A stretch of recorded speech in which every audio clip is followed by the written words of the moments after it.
Hello, everyone. Welcome back to the English Learner Portal vlogs.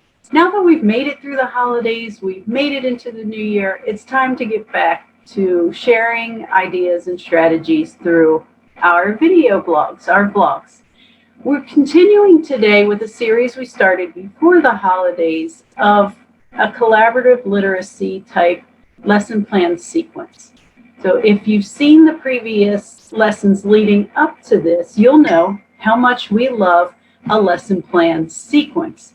I love when it's predictable, when it's easy to plan because you know all of the steps in advance and we just change the context, we change the grammar focus, we change the language focus, we change the content focus, whatever it may be, but we still use that same sequence of steps. So let's go back and remember what we did for the first couple days of this lesson sequence and then continue on from there. We started our lesson sequence with this objective, that we can create a collaborative narrative using clothing and weather vocabulary and present tense and present continuous. So these are some of the ideas that we're working into the lesson. Again, I said I may not put that present tense and present continuous in the objective. I may not, depends on the age of the students, the proficiency, but in my mind, I know it's there. And I will point it out to them as I go. So it depends on the level that I want to cover with them. So if you remember, we were talking about this image here, the frosty morning, and we're building a collaborative narrative around this image. And we started with a discussion of the key lesson elements. So our lesson sequences always follow the same pattern. We start with developing that foundation of vocabulary. Then we move into using that vocabulary in sentences, and then we move into using the vocabulary and sentence structures in discourse. So that's the pattern we're following throughout our lesson sequence.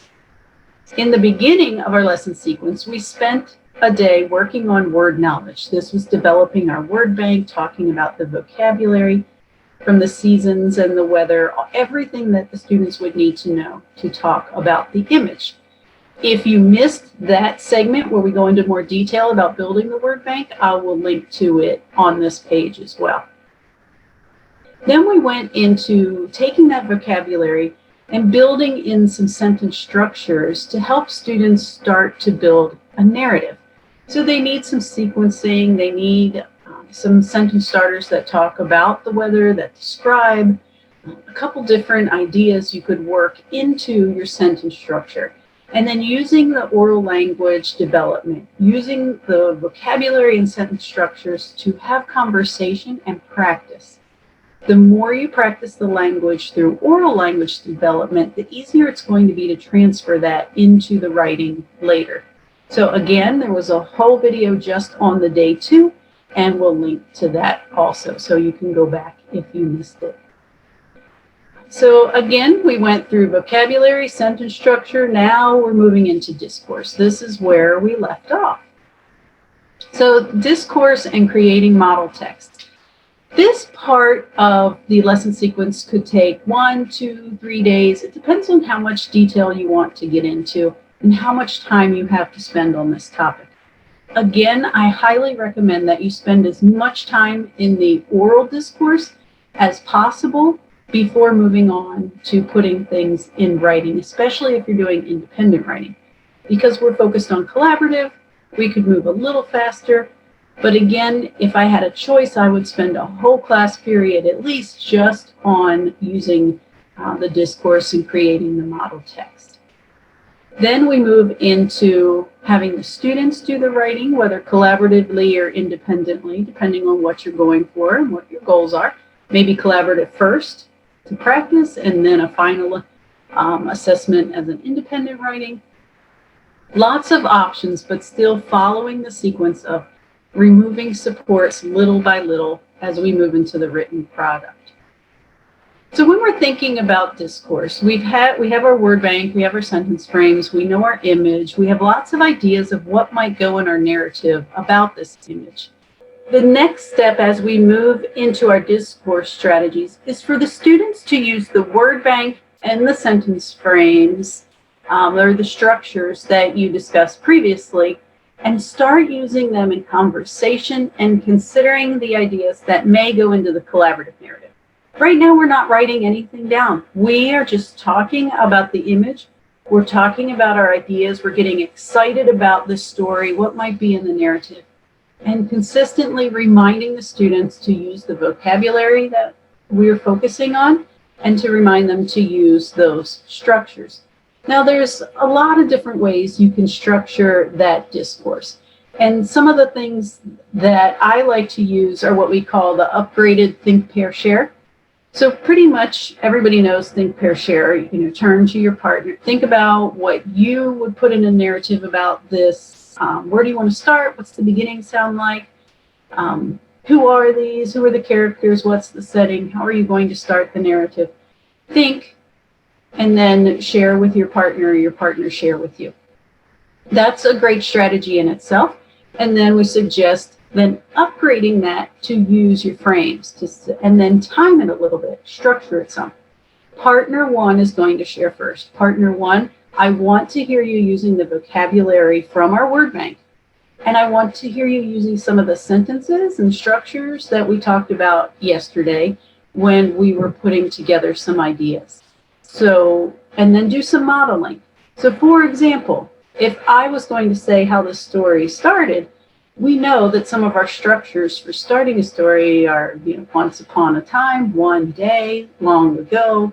I want to hear those kinds of things, whatever it is you put on your structure chart. There are also a number of collaborative discussion protocols out there.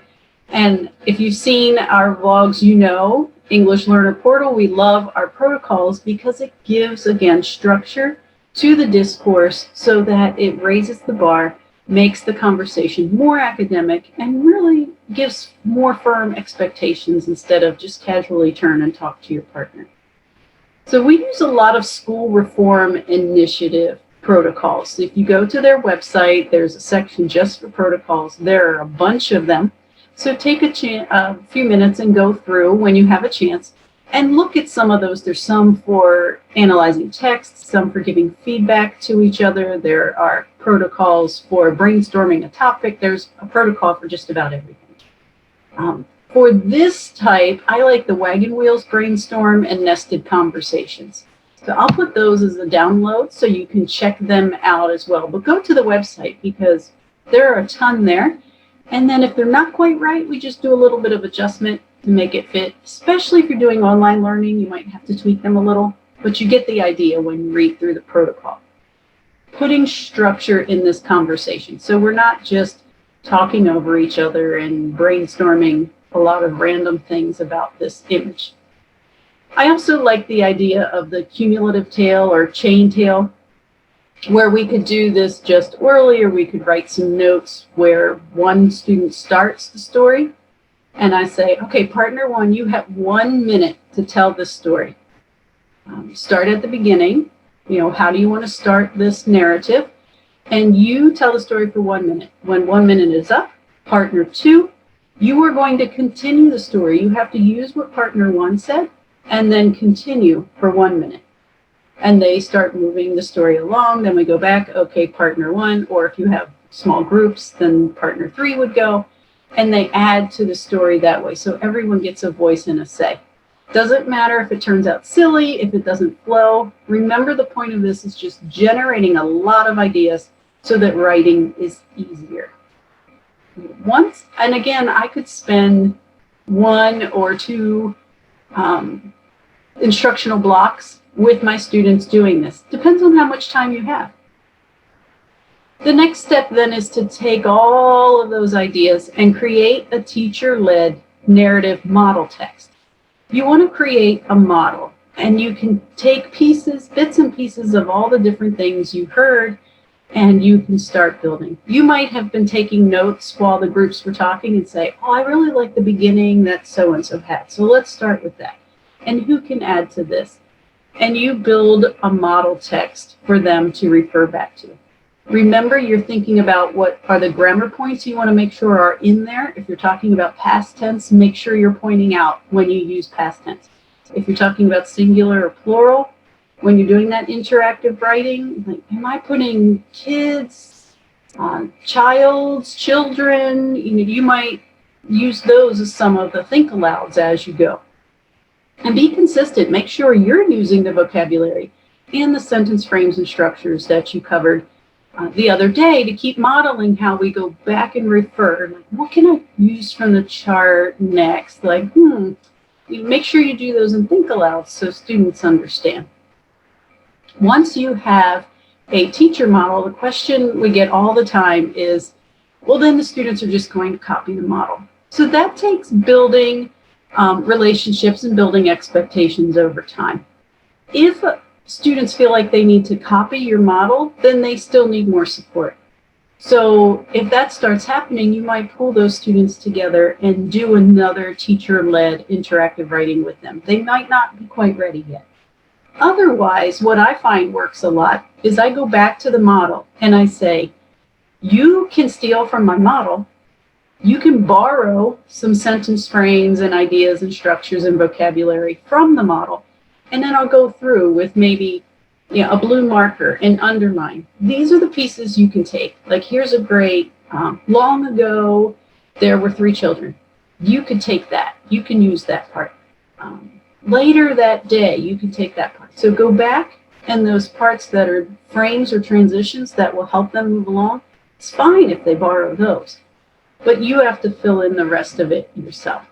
And that does tend to help because the model is meant to be a model. So you want them to use pieces of it, but be very clear about what pieces they can use and where you expect them to add their own ideas. And then we start doing some of that work together with a partner, getting our ideas down and doing the writing. At the end of every lesson, I always like to do some reflection. Partner A, partner B, did we meet our objective? Did we work toward creating a collaborative narrative? Did we use weather vocabulary? Did we use the right verb forms? Did we use the word bank? Did we use the frames? And they can have a conversation about whether or not they think they met the goal and what they might need to do to improve. As we wrap up the sequence in the next days, this is when we get into our editing, revising, and extending. So our partners or small groups create their narrative.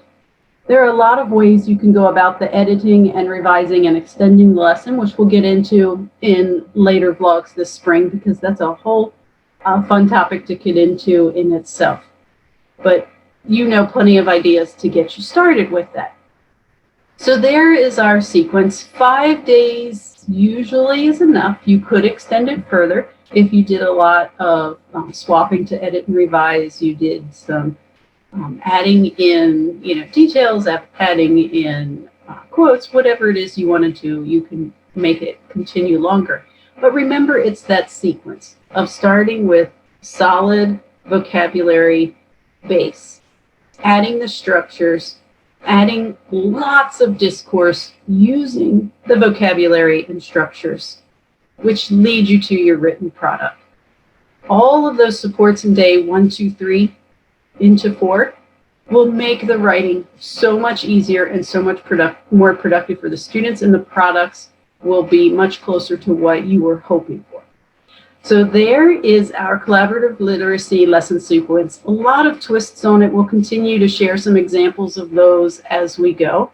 And I hope you will let us know how you're using it and what context you used and what kinds of twists you put into it for your students.